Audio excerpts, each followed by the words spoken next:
오늘 말씀의 제목도 한 번 더 하세요. 예수님의 블레싱 전도법. 오늘 말씀은 아주 흥미로운 만남과 대화예요. 당시에 사마리아 사람과 유대 사람의 만남은 굉장히 어울리지 않는, 결이 안 맞는 부조화스러운 그런 만남입니다. 왜냐하면 사마리아 지역도 이스라엘이었고 유대 지역도 이스라엘이었지만 우리나라랑 비슷해요.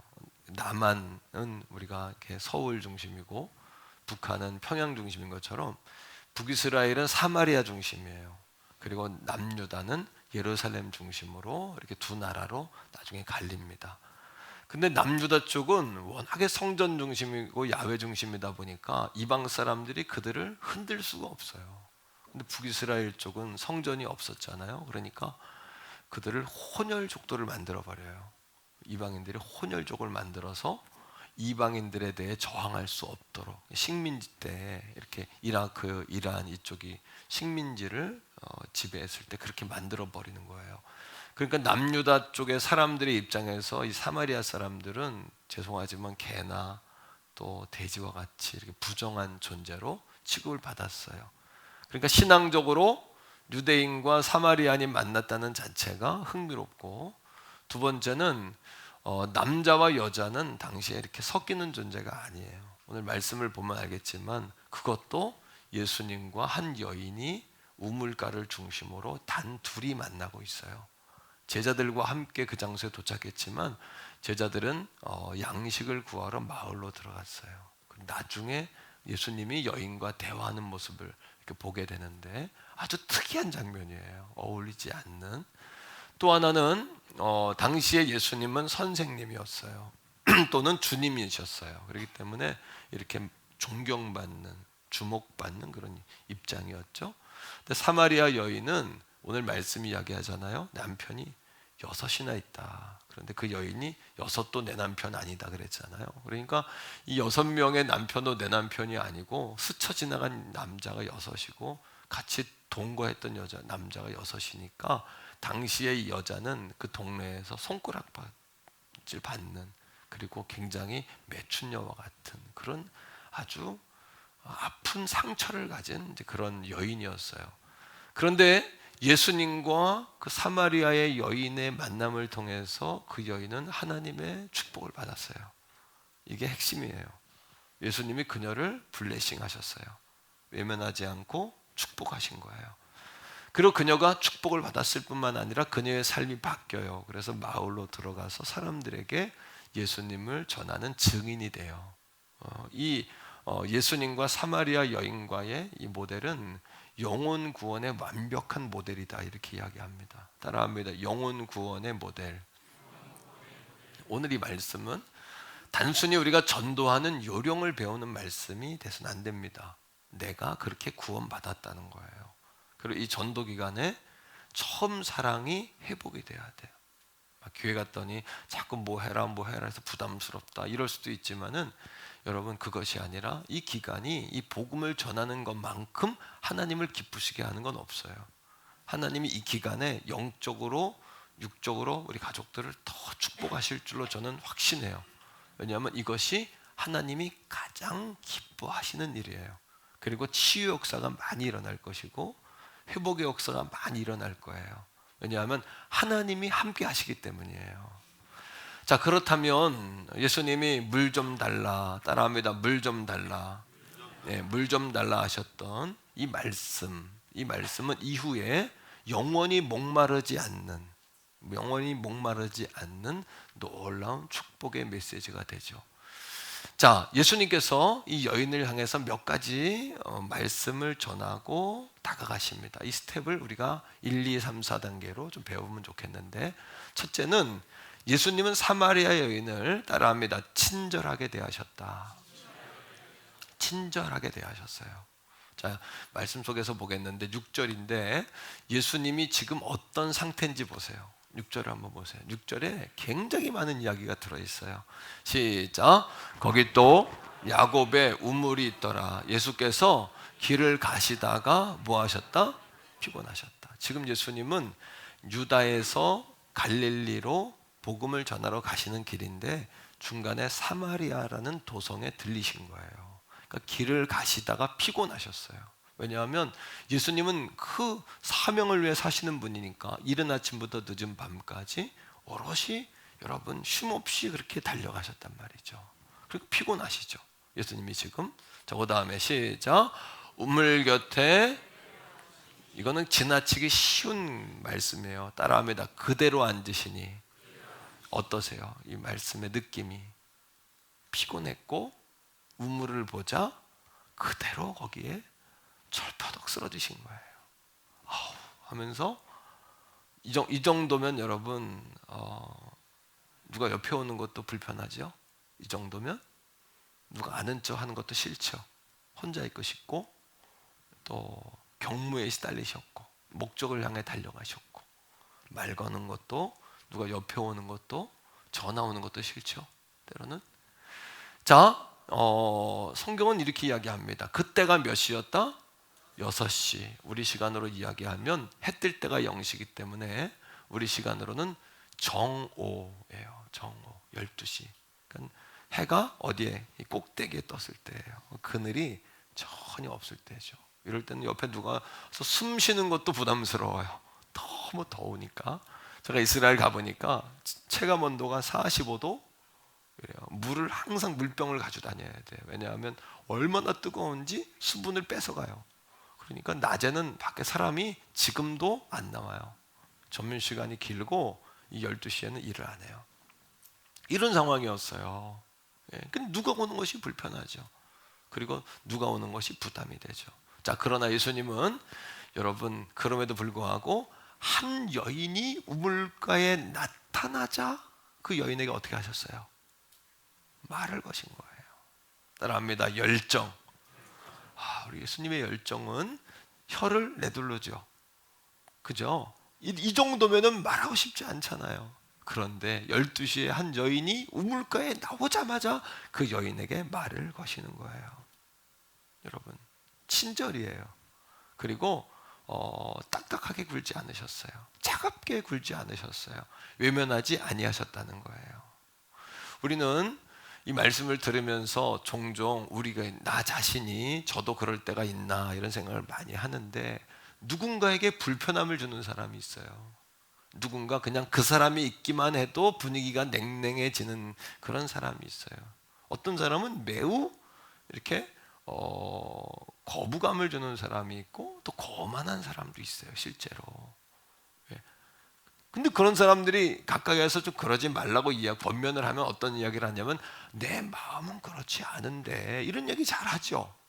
예, 그렇다면 사랑하는 성도 여러분, 이번 전도의 기회, 이 행복 나눔 축제의 기간을 통해서 여러분 안에 있는 거만함이나 거리감이나 분위기를 썰렁하게 하는 그러한 나도 모르게 그러한 영향력이 있다면 그걸 기도하셔야 돼요. 그리고 그것을 좀 더 노력하셔야 돼요. 여러분 자신이 바뀌어지는 기회가 되셔야 돼요. 여러분 갈라디아서 5장 22절 말씀 속에 성령의 9가지 열매가 있어요. 여러분 그 사람은 열매를 보면 그 사람을 아는 거예요. 성령 충만의 증거는 열매예요. 그 열매 가운데 양선이라는 열매가 있어요. 양선이라는 열매는 영어로 kindness입니다. 우리말로 풀어 이야기하면 친절함이에요. 친절함. 여러분 빌립보 4장 5절 왜 친절해야 되는지를 한번 성경에서 보세요. 빌립보 4장 5절인데 시작. 너희 관용은 바로 착하고 어진 마음이에요. 우리 그리스도인들은 착해야 돼요. 우리는 속 알맹이가 바뀐 사람들이에요. 예수님으로 달라진 사람들이에요. 그러나 예수님으로 변화되고 달라졌는데 여전히 우리 마음에 죄송하지만 야비한 마음, 우리 안에 어떤 폭력적인 마음, 또는 여러분 우리 안에 굳어진 마음, 또 우리 안에 거만한 마음이 있다면 성령님께 기도하고 이 부분을 성령의 불로 태우셔야 돼요. 그리고 그런 거만과 교만이 흘러나오는 쓴뿌리가 어딘지를 잘 여러분 보셔야 돼요. 성령 하나님께 그것들을 보게 해달라고 하셔야 돼요. 저와 여러분들이 친절할 수 있기를 바랍니다. 우리 안에 친절함이 있어야 돼요. 이건 말로 안 돼요. 이건 뿌리예요, 뿌리. 자, 관용. 이 관용이라는 단어는 kindness입니다. 똑같이 친절이라는 단어입니다. 이거를 어떻게 알아? 시작. 모든 사람에게. 오늘도 여러분들의 친절을 알게 해야 돼요. 나는 친절해. 속으로 나는 친절해. 나는 사랑이 많아. 속으로. 그거는 진정한 사랑이 아니에요. 이걸 끄집어내서 좀 더 노력하셔야 돼요. 좀 더 힘쓰셔야 돼요. 이 친절을 보이도록. 예수님께서 피곤하셨지요. 심지어 우물을 보고 예수님께서 철퍼덕 쓰러지셨어요. 누가 온다는 건 싫어요. 말 걸고 싶지도 않아요. 혼자 있고 싶어요. 그러나 한 여인이 등장하자마자 그녀에게 물 좀 달라고 말을 거셔요. 예수님 물을 떠 먹을 수 없었기 때문에 물을 달라고 했을까요?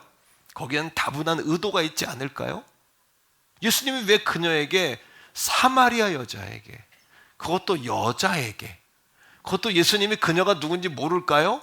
거기다 우물가에는 예수님과 그녀 단둘밖에 없어요. 죄송하지만 잘못 생각하면 저 남자가 나한테 뭐 하나? 나한테 뭐 이렇게 이런 생각을 여인이 가질 수도 있어요. 근데 왜 예수님이 카인드니스 했을까요? 왜 예수님이 관용을 베풀었을까요? 예수님이 왜 친절하셨을까요? 오늘도 태교원 성교회 사랑하는 성도들 왜 친절해야 될까요? 빌립보 4장 5절 다시 읽으세요. 자, 읽습니다. 시작. 너희 관용을 모든 사람에게 알게 하라. 그 다음에 왜요? 주께서 가까우시니라. 주님이 오실 날이 가까우셨어요. 심판 날이 가까웠고 우리가 주님 앞에 설 날이 가까웠다는 거예요. 다시 말하면 나를 통해서 그 상대방이 주님을 알도록 친절을 한 이야기예요. 아멘. 나를 통해서. 목사인 제가 어떻게 보면 첫인상일 수도 있잖아요. 제가요, 친절하지 않고 성도들에게 폭력적이거나 제가 성도들에게 거만하거나 따뜻하지 않다면 아마 우리 교회 처음 온 사람은 첫 인상을 버릴 거예요. 그래서 사람들이 야, 우리 목사님 만나보면 안 그래, 우리 목사님 만나보면 좋은 사람이야, 아무리 이야기해도 그거는 만나봐야 알고 세월이 지나야 아는 거지 첫인상이 그렇게 중요한 거예요. 오늘도 태교원 선교재단의 종과 우리 사랑하는 성도 여러분, 여러분들의 관용을 모든 사람이 알게 하세요. 여러분 가족만 알면 안 돼요. 여러분이 친한 사람만 알게 하면 안 돼요. 모든 사람이 알게 하셔야 돼요. 그 이유는 뭐냐 하면 주님이 오실 날이 가깝기 때문이에요. 여러분 성령님께도 기도하셔야 되고 2배, 3배로 더 노력해서 여러분들의 본 마음을 사람들에게 베푸셔야 돼요. 두 번째입니다. 첫 번째는 친절이고요. 두 번째, 예수님은 따라합니다. 예수님은 적극적이시고 기민하셨다. 기민이라는 단어는 민첩하고 재빠르다 이런 얘기예요. 그 영혼을 보자마자 예수님은 적극적으로 기민하게, 오늘도 예수님은 우리가 예수님을 찾아간 것이 아니라 어쩌면 예수님이 우리를 기민하게 찾아오신 거예요. 자, 7절 말씀을 한번 읽어봅시다. 사마리아 여자가 등장해요. 시작. 사마리아 여자 한 사람이 물을 기르러 왔는데 물을 길러서 일을 마치고 돌아갈 때 말 걸은 것도 아니에요. 그 사마리아 여자가 예수님을 쳐다보자 말을 걸은 것도 아니에요. 아니면 예수님과 눈이 마주쳤을 때 예수님 말을 걸었던 것도 아니에요. 그녀가 물을 기르러 오자마자 그녀에게 뭐라고 이야기하는 거예요? 예수께서 시작. 예수께서 물 좀 달라 하시니. 스펄천 목사님이라고 계시죠? 설교의 왕자라고 불리는 스펄천 목사님은 영혼을 구원하는 사람은 사냥꾼과 같아야 한다라고 이야기했어요. 사냥꾼은 낙엽만 흔들려도 새총을 준비했다가 쏴요. 그렇게 민감하고 민첩하다는 거예요. 오늘도 영혼을 건지기 원하는 저와 여러분들은 민첩하셔야 돼요. 성령의 음성에 귀를 기울이셔야 돼요. 또 사냥꾼들은 새들이 일어나긴 이른 새벽부터 그물을 쳐요. 우리가 축복하고 기도하고 선물 나누고 축복하고 섬기고 축복하고 왜 합니까? 왜 여러분 이런 계란, 이게 뭐 큰 하나에 뭐 죄송하지만 1,000얼마밖에 안 해요. 만드는데. 하지만 이런 것들을 왜 만들까요? 이런 것들이 부족하지만 여러분들 더 많은 선물로 하세요. 접촉점이 되도록, 그들의 마음을 좀 열도록, 좀 말할 수 있는 말거리를 좀 만들도록 이것들을 만드는 거죠. 이것 좀 먹어봐. 우리 교회에서 이제 뭐 이렇게 스티커도 있으니까 말거리가 되겠죠, 그죠? 로마 교인들이 여러분 너무나 게을렀어요. 영적으로 각성하지 못하고 있었어요. 바울 목사님이 로마 교회에 이렇게 경고합니다. 로마서 12장 11절인데 다 같이 영적 태만에 빠져 있는 그들에게 시작. 부지런하여 게으르지 말고 열심을 품고 주를 섬기라. 한 번 더 해요. 말씀은 입으로 뱉지만 여러분 자신을 향해야 돼요. 말씀이요. 항상. 말씀은요. 시작. 부지런하여 여러분 자신을 향해서 품고 주를 섬기라. 오늘 말씀을 선포할 때 저는 말씀을 선포하려고 준비하지 않아요. 말씀을 먼저 묵상하려고 준비해요. 이 말씀이 내게 변화가 되고 내가 먹을 만하고 내 양심을 찌르고 내 영을 흔들어 놓는 말씀이 돼야 양들을 변화시킬 수 있는 말씀이라고 저는 믿습니다. 오늘 이 말씀을 쉬운 성경으로 풀어보니까 이렇습니다. 쉬운 성경이라는 번역본에 로마서 12장 11절의 말씀을 이렇게 풀었는데 열심히 일하고 게으르지 마십시오. 성령으로 달구어진 마음을 가지고 주님을 섬기십시오.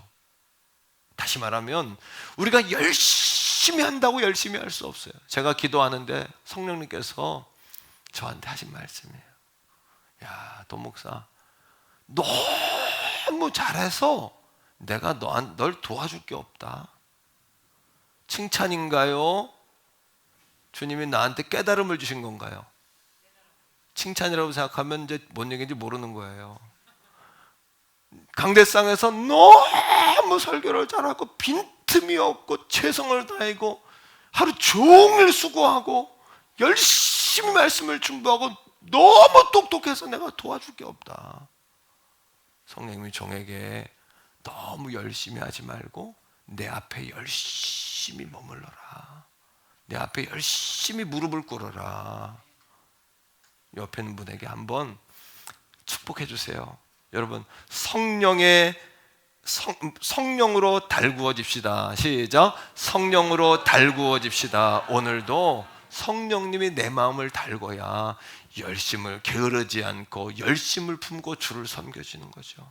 성령이 내 마음을 달궈야 돼. 어제 대신방 하는데 우리 사랑하는 권사님이 저한테 목사님이 나이가 70이 됐는데 내가 한번 이렇게 다시 힘을 낼 수 있을까요? 이렇게 이야기하는데 제 마음이 너무 아팠는데 권사님한테 제가 이렇게 권면했어요. 권사님, 소년도 자빠지고 장정도 넘어집니다. 그러나 오직 여호와를 경외하는 자에게는 새 힘을 주시나니, 새 힘이 뭐냐 하면 성령으로 달구어진 마음이에요. 그러니까 더 열심히 할 수 있을까요? 더 잘할 수 있을까요? 이렇게 여러분 여기지 말고 성령으로 더 달구어지도록 갈망하세요. 그러면 답이 다 나온 거예요. 성령으로 달구어지면 그것이 답이에요. 하나님께서 독수리처럼 날개쳐 오르게 하셔요. 우리 힘으로 아무리 열심히 하고 성령님께서 종에게 너무 열심히 해서 그게 뭘까요? 열심히 참새처럼 날개질을 팔팔팔팔 이렇게 해요. 얼마나 날겠어요? 이렇게 해요. 이게 아니라 독수리처럼 soar on wings, 수직상승, 맞바람을 타고 팍 치고 올라가는 성령의 힘으로 목회하라는 거예요. 성령의 힘으로 살아가라는 거예요. 오늘 이 아침에도 따라해요. 더 열심히, 더 잘하는 것이 아니라 더 뜨겁게 성령으로 달구어진 마음으로, 아멘. 성령의 달구어진 마음으로 그렇게 하라는 겁니다. 그럼 예수님은 적극적이고 기민하실 수 있었던 이유가 예수님은 성령이 비둘기같이 오셔서 성령으로 충만하셨기 때문이죠.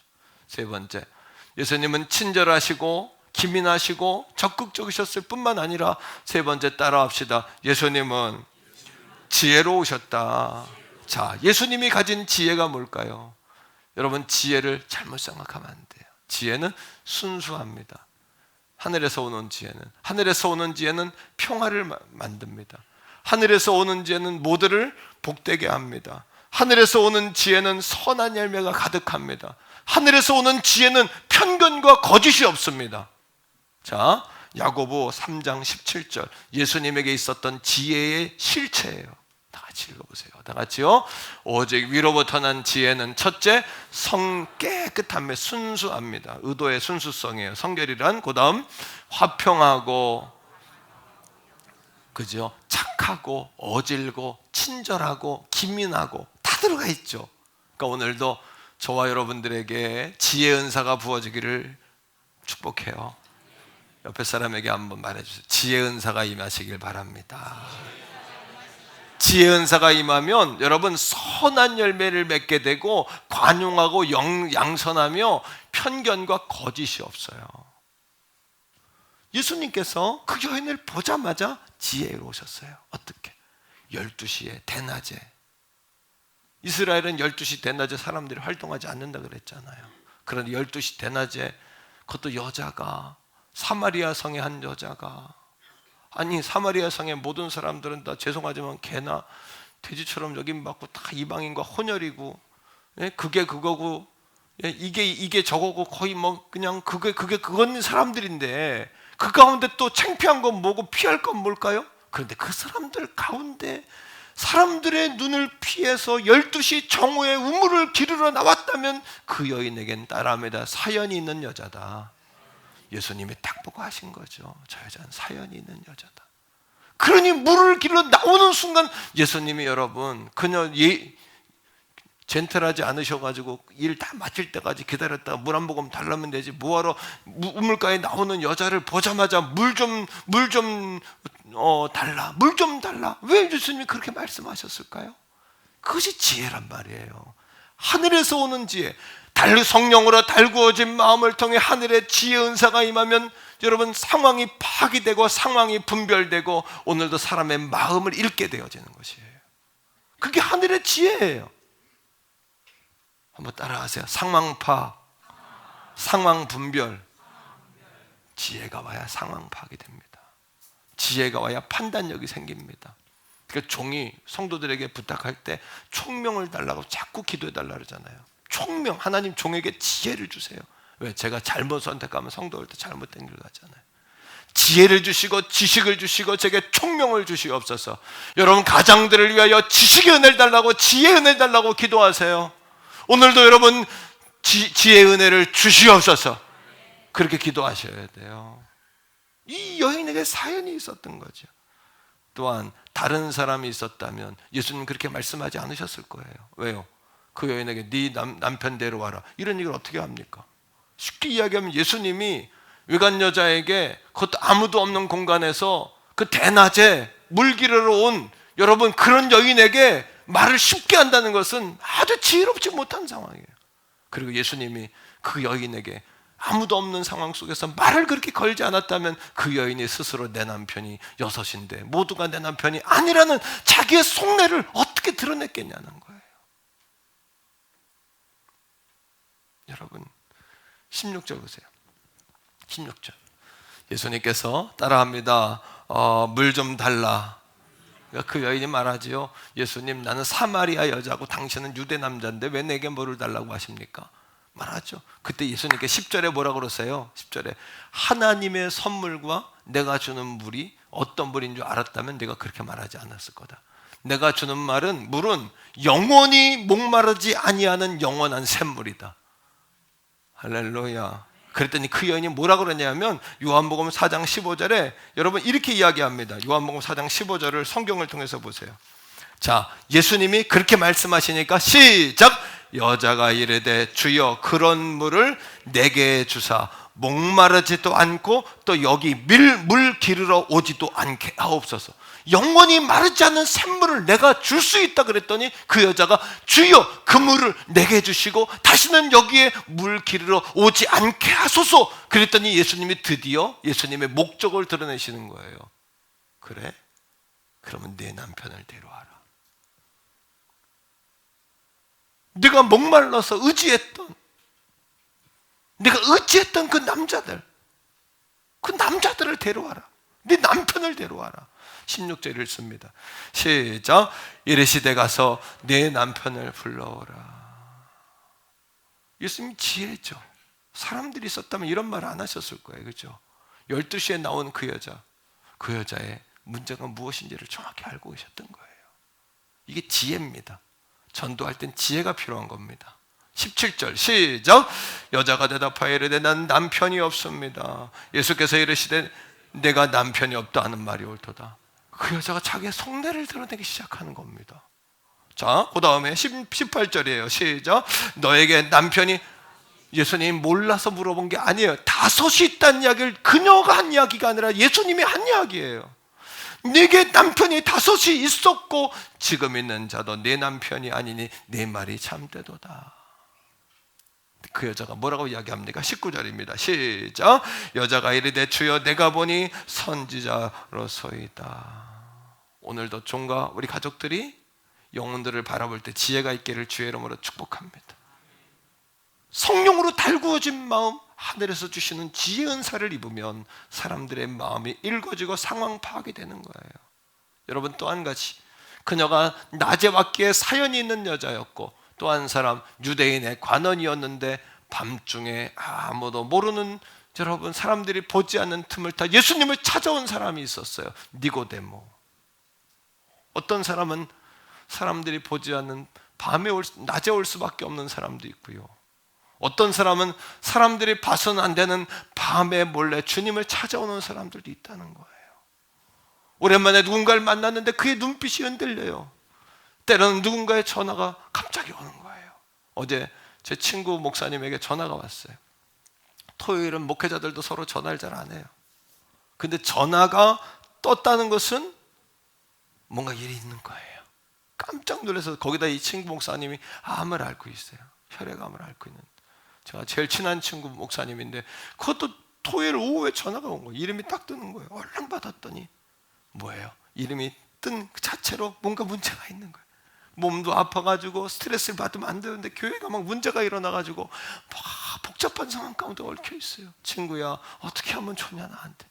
제가 어떻게 하면 좋을지 어떻게 제가 알겠어요. 그래서 제가 할 수 있는 말은, 내가 오늘 저녁에 기도 시간에 꼭 널 위해서 기도하마. 힘내라. 그리고 내가 한마디 해줬죠. 내가 성령님이 도목사는 너무 열심히 하는 내가 일할 틈이 없다 하신 말씀을 하면서, 부족한 것도 은혜다, 모자란 것도 은혜다, 오늘도 성령님이 함께 하시도록 같이 기도하자. 누군가에게 갑자기, 여러분, 전도하기로 작정했는데 알지 못하는 사람이 갑자기 찾아올 수도 있어요.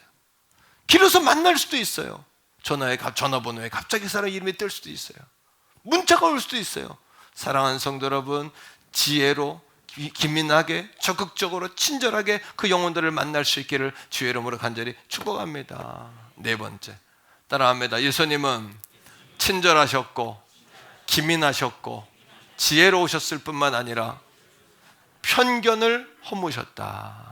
9절 말씀이에요. 9절 다 같이 읽습니다. 9절입니다. 시작. 사마리아 여자가 이르되 당신은 유대인으로서 어찌하여 사마리아 여자인 나에게 물을 달라 하나이까.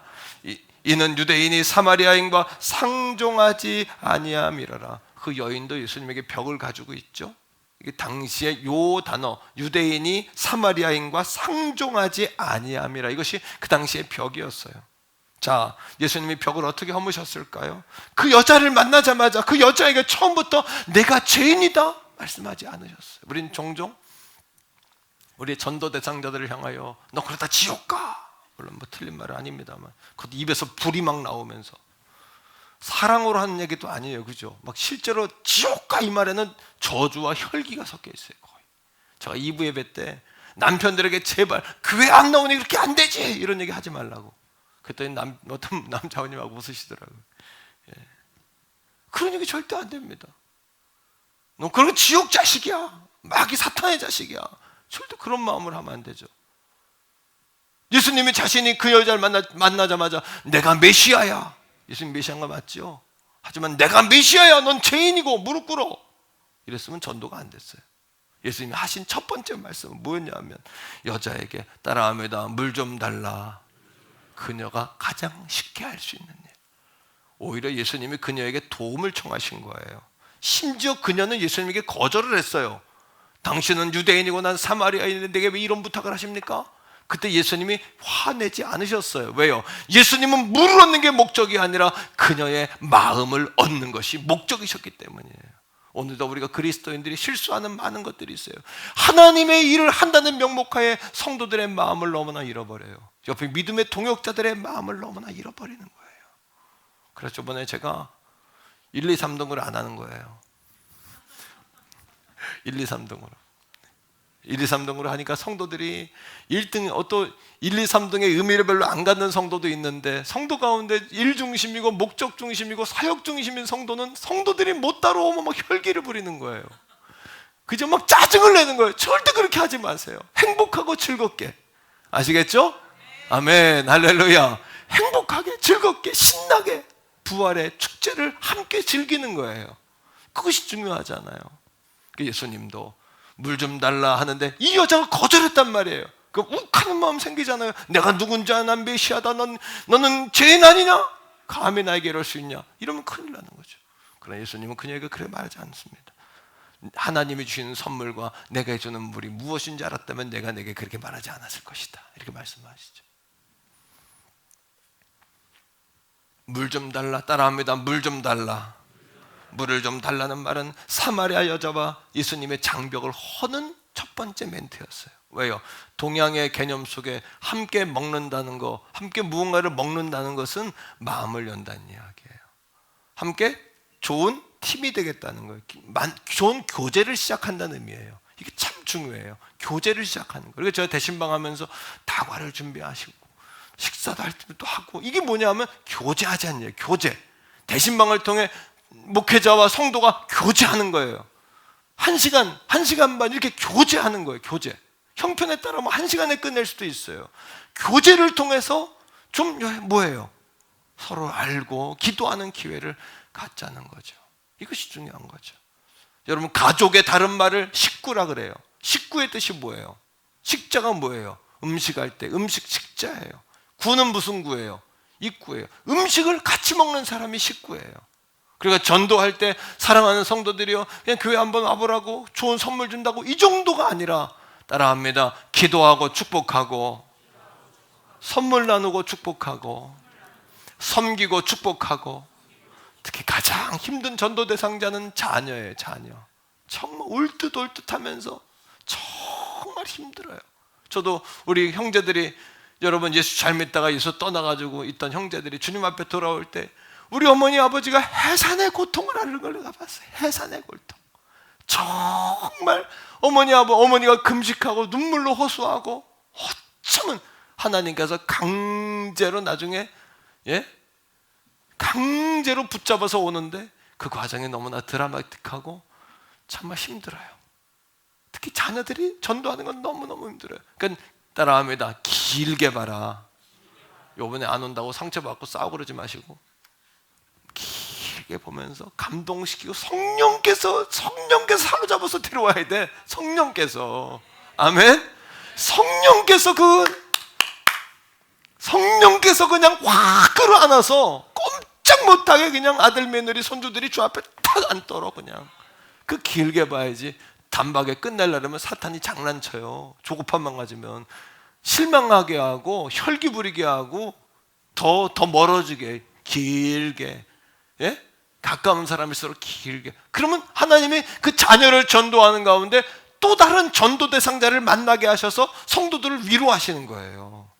딴 사람을 또 전도하게, 또 그 사람한테 힘쓴 역사 때문에 우리가 전도하지도 않았는데 알지도 못하는 사람이 예배 현장 가운데 와서 앉아 있는 거예요. 아멘. 결론입니다. 예수께서는 우리를 구원하시기 위해, 따라합니다, 겸손의 종이 되셨다. 예수님은 하나님의 아들이시요 창조주요 구원자셔요. 능치 못함이 없으신 하나님이세요. 하나님의 아들이세요. 그런데 그분이 우리를 구원하시기 위해서 피곤하셔요. 우리를 구원하기 위해 사람과 똑같이 되셔서 목이 마르셔요. 그리고 우물가에 철퍼덕 그대로 앉으셨다. 완전히 지친 상태까지 자신을 낮추셨어요. 자신을 주시기 위해서.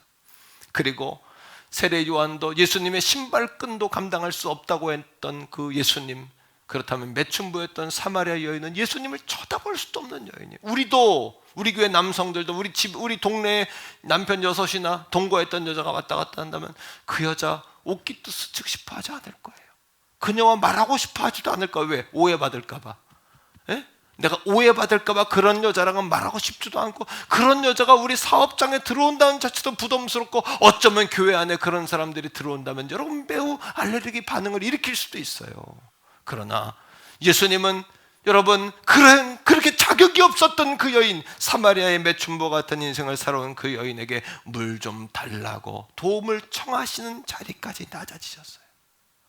오늘도 우리를 구원하신 것은 예수님이 나는 메시아야, 나는 하나님이야 이렇게 우리를 윽박지르시 구원한 게 아니에요. 그분이 낮고 낮아지시고 참고 또 참아주셔서, 우리가 처음 주님을 만나 눈물 흘릴 때 주님 나같이 버러지만도 못한 죄인을 위해 이렇게 낮고 천한 곳에 오셨습니까? 이것이 은혜가 되었던 이유가 그거예요. 예수님이 그렇게 겸손의 종이 되셔서 우리를 구원하신 거예요. 여러분 얼마나 놀라운 겸손인지요. 샘을 조성하시고 하늘의 주인이요 태양의 주인이요 바람의 주인이요 모든 생사복을 주관하시는 그이께서 우리에게 뭐라고 이야기하시는 거예요? 그녀에게, 창녀 같은 그녀에게 물을 좀 달라고 부탁하고 있지 않습니까? 오늘도 도광농 목사와 우리 가족들과 그 사마리아 여인의 그 여인을 구원한 것은 그리스도의 겸손의 면류관 때문이었어요. 그분의 겸손의 상급이었어요. 그렇다면 어떻습니까? 오늘도 나를 부인하고 오늘 내게 있는 십자가를 지고 주님을 따라야 하지 않겠습니까? 여러분 혈기로 오기로, 그건 신앙이 아니죠. 여러분 친절을 모아는 사람들로 하여금 알게 하십시오. 관용을 많은 사람들로 하여금 알게 하십시오. 성령의 달구어진 마음을 가지고 게으르지 말며 부지런하여 주님을 섬기십시오. 하늘의 지혜를 구하십시오. 하늘의 지혜를 구하십시오. 편견을 넘어서십시오. 우리 교회가 누구든지 와서 구원받을 수 있는 공동체가 될 수 있도록 주일 1부, 2부, 3부 예배가 넘쳐 흘러서, 아니 2023년에 올해 통계 보니까 기독교 인구가 10% 이상 줄었다는 거예요. 이걸 역전시키는 우리 교회가 될 수 있기를 축복합니다. 어떻게 해요? 우리 태교원 선결교회가 따라합니다. 한 사람이 한 사람만이라도 구원하겠다는 열정을 갖는다면 2023년에 우리 교회가 갑절 배가의 역사를 이룰 수 있을 것이에요. 왜요? 지쳐있고 곤고한 교회들에게 희망이 됩시다. 우리가 하나님 보실 때 하나님 기쁘시게 드리는 이 마지막 때에 다른 것이 아니라 영원 구원을 통해서 아버지의 마음을 시원케 드릴 수 있는 더운 추수날 얼음 냉수와 같은 우리 교회가 됐으면 좋겠어요. 저와 여러분들이 될 수 있기를 주의 이름으로 축복합니다. 마침내 주님의 겸손은 그 여인을 믿음의 확신으로 이끌었죠. 요한복음 4장 28절 29절이에요. 시작. 여자가 물동이를 뭐합니까? 여러분 이 상상해 보셨어요? 저는 오늘 예수님의 철포도 그대로 우물가에 쓰러졌던 장면을 상상하며 눈물이 났어요. 이 여자가 물동이를 버렸다. 물동이를 가만히 놓고 뛰었을까요? 제가 볼 땐 확 집어던지고 뛴 거예요. 왜? 가치 없다는 거예요. 이제는 이 물을 마시지 않아도 내 안엔 영원히 흘러넘치는 생수가 있다는 것이에요. 내가 그리스도 예수를 만난 것이에요. 내가 그 일을 만났더니 내가 행한 모든 일을 내게 말한 그 일은 그리스도다. 무슨 얘기일까요? 다 알고 있으니까 그리스도가 아니라 내가 행한 모든 일을 알고 있으면서도 나를 구원하기를 원하는 그 이가 그리스도라는 거예요. 오늘도 내가 행한 일을 다 알면서도 나를 위해 십자가에 죽은 그분이 그리스도신 거예요. 기름 부은 메시아요, 그리스도의 십자가에 나를 위해 죽으신 분이라는 거예요. 빌립보 2장 8절의 말씀을 읽어볼까요? 시작. 사람의 모양으로 나타나사 자기를 낮추시고 죽기까지 복종하셨으니 곧 십자가에 죽으심이라. 예수님은 하늘의 주요 땅의 주요 물의 주요 사람의 생사복의 주인 그이가 여러분 피곤하시고 지치고 고뇌 우물가에 철퍼덕 쓰러지셔서 그 여인을 만나기까지 낮아지셨기에 그녀를 구할 수 있었던 것처럼 오늘도 그 은혜로 우리가 구원을 받은 것이에요. 그 십자가 사랑으로 구원을 받은 거예요. 그 십자가의 사랑으로.